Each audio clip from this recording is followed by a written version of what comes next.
Assalamualaikum warahmatullahi wabarakatuh.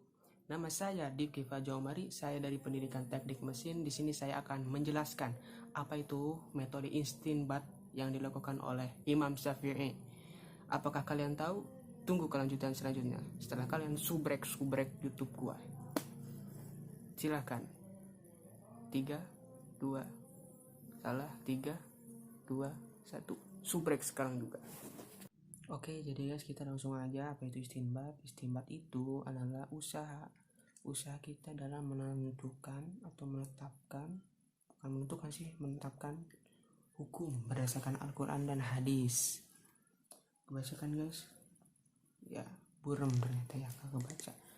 Jadi begitu, istinbat itu adalah usaha kita menetapkan hukum berdasarkan Al-Quran dan hadis. Jadi metodenya itu yang pertama ada 1.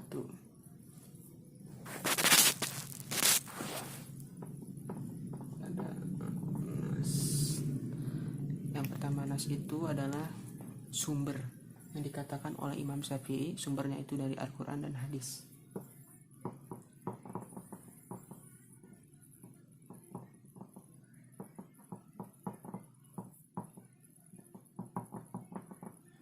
Di Al-Quran dan hadis, karena Al-Quran dan hadis itu adalah sumber hukum fikih. Al-Quran itu adalah dasarnya, sedangkan fikih adalah cabangnya. Segala ilmu yang paling tinggi itu terdapat dalam Al-Quran. Maka ulama berpendapat melalui ini Al-Quran. Nas dulu. Yang kedua, ijma.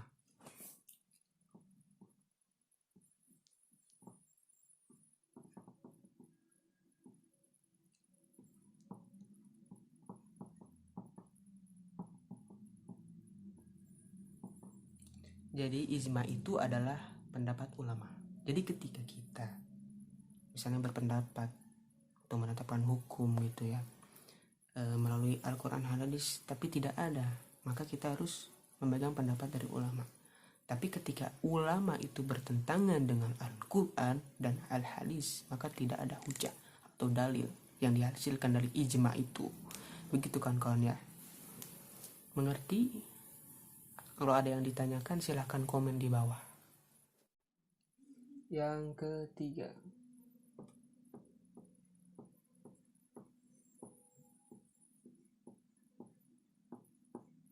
pendapat sahabat Nabi.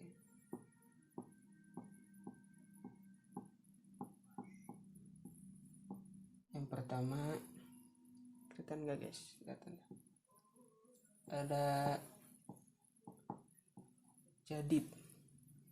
Kedua ada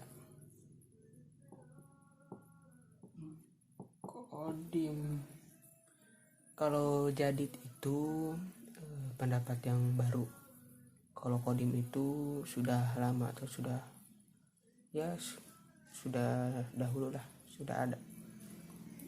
Terus dalam berpendapat menurut Imam Syafi'i itu ada 3 ya.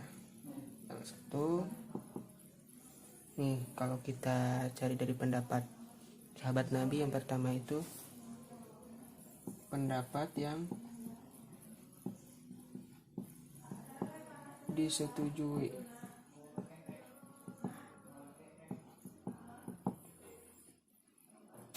Maaf tulisannya jelek ya. Yang kedua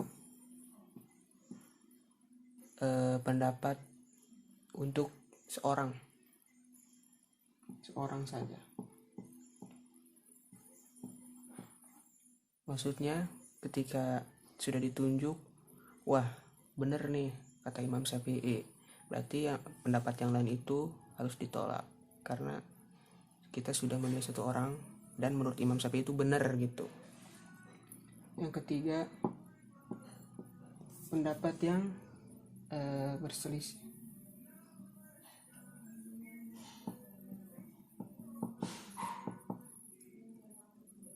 Anggap aja bagus ini ya. Jadi berselisih itu maksudnya ketika tidak ada pendapat yang cocok gitu ya. Jadi kita harus cari pendapat yang mendekati Al-Quran, hadis, dan ijma, begitu. Oke, maaf guys ya sekali lagi karena videonya terpotong, ya tahu sendirilah. Penyimpanan hampir penuh. Sekarang yang keempat, kios itu istihad itu adalah usaha.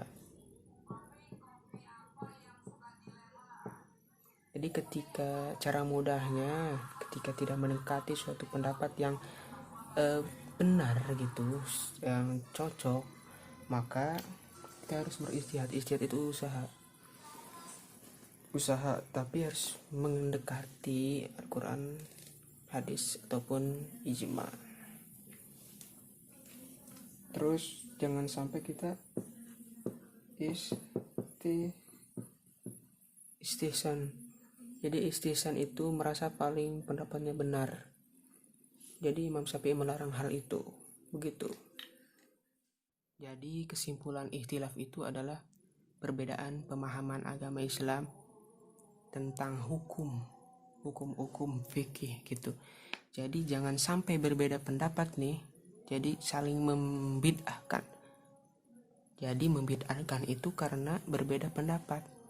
Hasan al-Banna pernah mengatakan bahwa ketika kita berikhtilaf, kita harus berlapang dada. Dan ikhtilaf itu adalah masalah yang furu atau masalah fikih kontroversi seperti celana cingkrang ataupun apalagi kunut itu. Jadi itu diperdebatkan mungkin untuk mencapai hasil yang sesuai. Tapi jangan sampai perbedaan pendapat itu menjadi saling membid'ahkan. Begitu kata Ustadz Abdul Somad juga. Dan juga ikhtilaf itu bukan masalah usuliyah. Usuliyah itu dalil hukum. Seperti itu kawan-kawan. Jangan sampai kita menjadi manusia yang sering membid'ahkan orang. Terima kasih. Wassalamualaikum warahmatullahi wabarakatuh.